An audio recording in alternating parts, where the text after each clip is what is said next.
BJP ने राज्यसभा में set किया अंकगणित। 10 राज्यसभा सीटों के लिए चल रही वोटिंग। विधानसभा में सीएम योगी ने किया मतदान। अखिलेश यादव का गड़बड़ाया समीकरण। संजय सेठ जीतेंगे या आलोक रंजन। उत्तर प्रदेश में राज्यसभा चुनाव 2024 की वोटिंग जारी है। ऐसे में राज्यसभा चुनाव को लेकर भारतीय जनता पार्टी ने अपना अंकगणित सेट कर लिया है। वहीं समाजवादी पार्टी में सेंधमारी करने में बीजेपी कामयाब होती दिख रही है।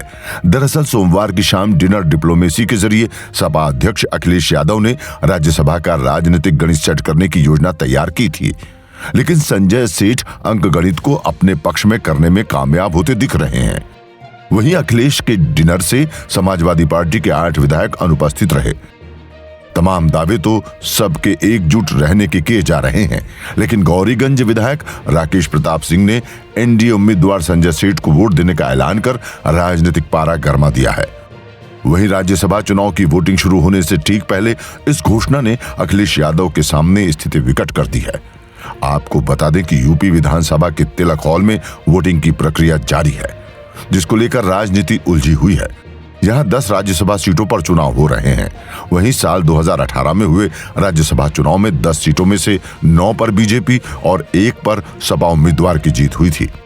विधानसभा चुनाव 2022 के बाद हो रहे इस चुनाव में माना जा रहा था कि बीजेपी 7 और सपा 3 सीटों पर आसानी से जीत दर्ज कर लेगी, लेकिन चुनाव के ठीक पहले जयंत चौधरी ने पाला बदल दिया।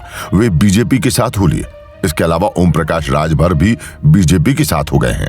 ऐसे में बीजेपी ने 8वें उम्मीदवार को चुनावी मैदान में उतार दिया है।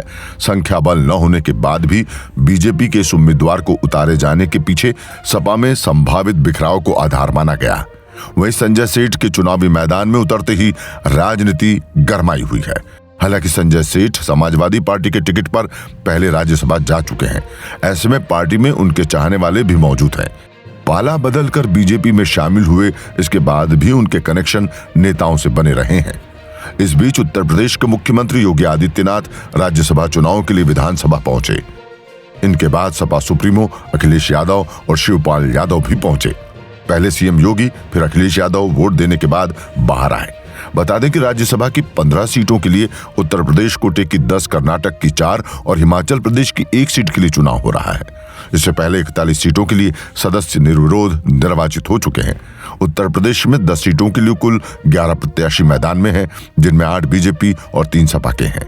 आपको बता दें कि 403 सदस्यीय यूपी विधानसभा में वर्तमान में 399 सदस्य हैं, जबकि 4 सीटें खाली हैं। इस आधार पर 1 सीट जीतने के लिए 37 विधायकों के वोट चाहिए। भाजपा और उसके सहयोगी दलों के विधानसभा में कुल 286 सदस्य हैं, जबकि 8 प्रत्याशी को जिताने के लिए उनके पास 296 वोट होने चाहिए।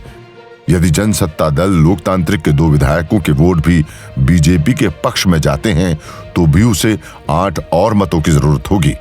वहीं वोटिंग को लेकर तमाम तरह के कयास लगाए जा रहे हैं। Bureau report.